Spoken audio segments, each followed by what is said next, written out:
नरेंद्र मोदी के साथ रहेगी। उन्होंने कहा कि मोदी जी जल्द से जल्द काम शुरू करें, उनका पूरा समर्थन करते हैं। नीतीश कुमार ने पीएम मोदी के पैर भी छुए हैं। सब लोग इनके साथ रहेंगे और एक साथ होकर के जो कुछ भी करेंगे इनकी बात को मानते हुए हम लोग आगे चलेंगे।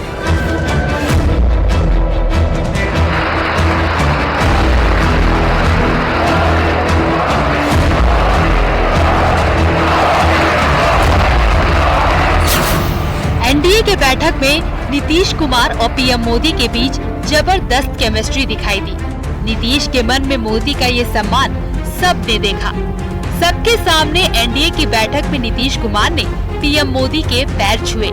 देखिए कैसे नीतीश ने अपना हाथ मोदी के पैर की तरफ बढ़ाया और पीएम ने उनका हाथ पकड़कर उनका अभिवादन स्वीकार किया। जब एनडीए के नेता के रूप में पीएम मोदी के नाम का अनुमोदन करने के लिए नीतीश कुमार को बुलाया गया तो वो पीछे की ओर से जाने लगे तो पीएम ने उनका हाथ पकड़कर उन्हें अपने सामने से जाने का इशारा किया। इसके बाद जब नीतीश ने बोलना शुरू किया तो उन्होंने जमकर पीएम मोदी की तारीफ की।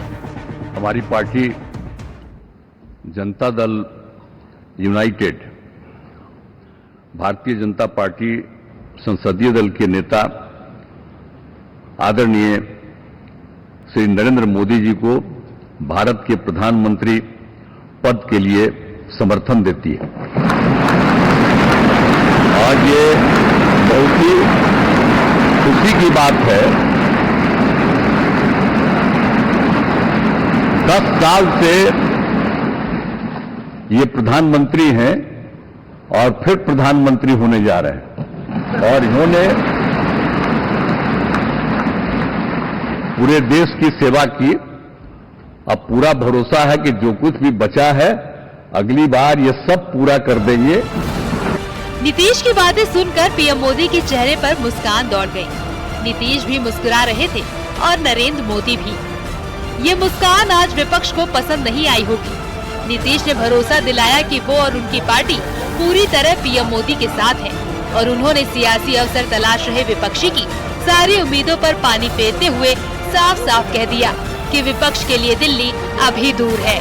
तो हम लोगों को तो अब लगता है कि अगली बार जो आप आइएगा ना तो इस बार हम देखें कि कुछ इधर उधर कुछ जीत गया है, अगली बार सब हारेगा, हमको पूरा भरोसा।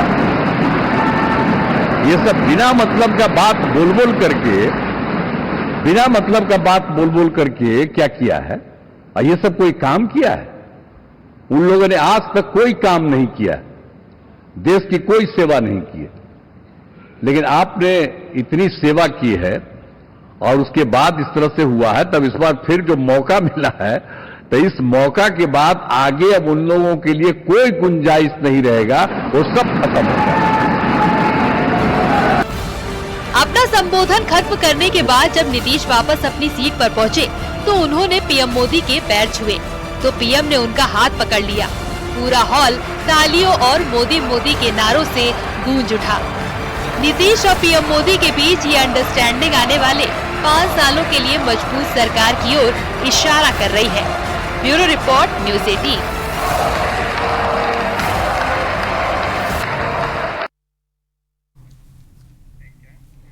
तो वहीं प्रधानमंत्री नरेंद्र मोदी ने एनडीए की बैठक में अपना भाषण खत्म करने के बाद कार्यक्रम में शामिल सभी घटक दलों के नेताओं और प्रदेश के मुख्यमंत्रियों के साथ साथ उप मुख्यमंत्रियों से भी मुलाकात की।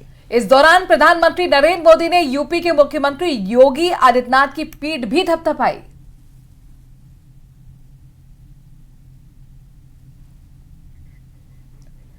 ये तस्वीर आपके सामने है जब सेंट्रल हॉल में प्रधानमंत्री नरेंद्र मोदी सभी नेताओं से मुलाकात कर रहे थे और जब मुख्यमंत्री योगी आदित्यनाथ सामने आए तो देखिए किस तरीके से पीठ थपथपाते हुए प्रधानमंत्री नरेंद्र मोदी नजर आ रहे हैं। नई सरकार के गठन की तैयारी चल रही है और इस बीच एडीआर ने नव निर्वाचित सांसदों को लेकर नई रिपोर्ट जारी की है।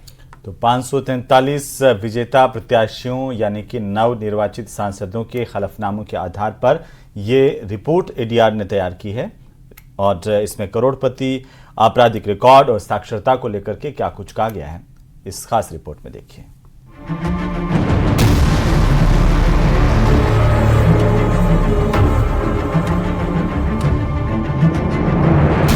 लोकसभा चुनाव के नतीजे आ चुके हैं। इस बीच एनडीए फिर से सरकार बनाने जा रही है। नई लोकसभा के गठन की तैयारियों के बीच एसोसिएशन फॉर डेमोक्रेटिक रिफॉर्म्स यानी एडीआर ने चुनाव जीतने वाले सभी 543 विजेता उम्मीदवारों के हलफनामों के आधार पर रिपोर्ट तैयार की है। रिपोर्ट में नवनिर्वाचित सांसदों की इनकम, आपराधिक रिकॉर्ड और उनकी साक्षरता को लेकर जानकारी दी गई है।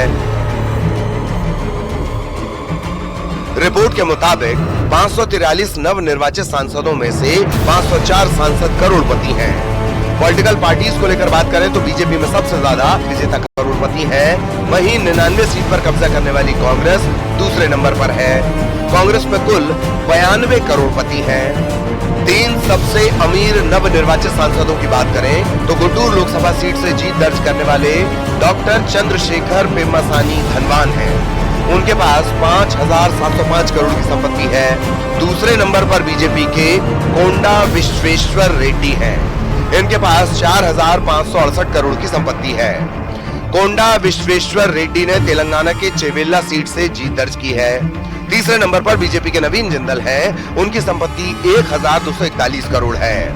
नवीन जिंदल ने हरियाणा के कुरुक्षेत्र से जीत दर्ज की है। विजेता उम्मीदवारों की शैक्षणिक योग्यता को लेकर रिपोर्ट में बताया गया है कि 105 नवनिर्वाचित सांसद ऐसे हैं जिन्होंने 5वीं से 12वीं तक के बीच पढ़ाई की है। वहीं 420 नवनिर्वाचित सांसद ऐसे हैं जिन्होंने ग्रेजुएशन या इससे ज्यादा की पढ़ाई की है। 17 ऐसे हैं जो डिप्लोमाधारी हैं। एक उम्मीदवार ऐसा भी है जिसने अपनी शैक्षणिक योग्यता साक्षर बताई है। सबसे युवा नवनिर्वाचित सांसदों की बात करें तो एसपी के 2 सांसद हैं जो 25 साल के हैं, पुष्पेंद्र सरोज और प्रिया सरोज। जबकि सबसे उम्रदराज डीएमके के टीआर बालू हैं। इनकी उम्र 82 साल है। एडीआर ने चुनाव में विजेता उम्मीदवारों के घोषित आपराधिक मामले दल के अनुसार जारी किए हैं। एडीआर ने चुनाव में विजेता उम्मीदवारों के घोषित आपराधिक मामले दल के अनुसार जारी किए हैं। बीजेपी के 63, कांग्रेस के 32, एसपी के 17, टीएमसी के 7, डीएमके के 6, टीडीपी के 5 और शिवसेना के 4 विजेता उम्मीदवारों के ऊपर गंभीर आपराधिक मामले हैं। एसोसिएशन फॉर डेमोक्रेटिक रिफॉर्म्स का भारत में गठन चुनाव सुधारों को लेकर किया गया था। समय समय पर ये प्रत्याशियों को लेकर रिपोर्ट जारी करता है। Bureau report, news 18।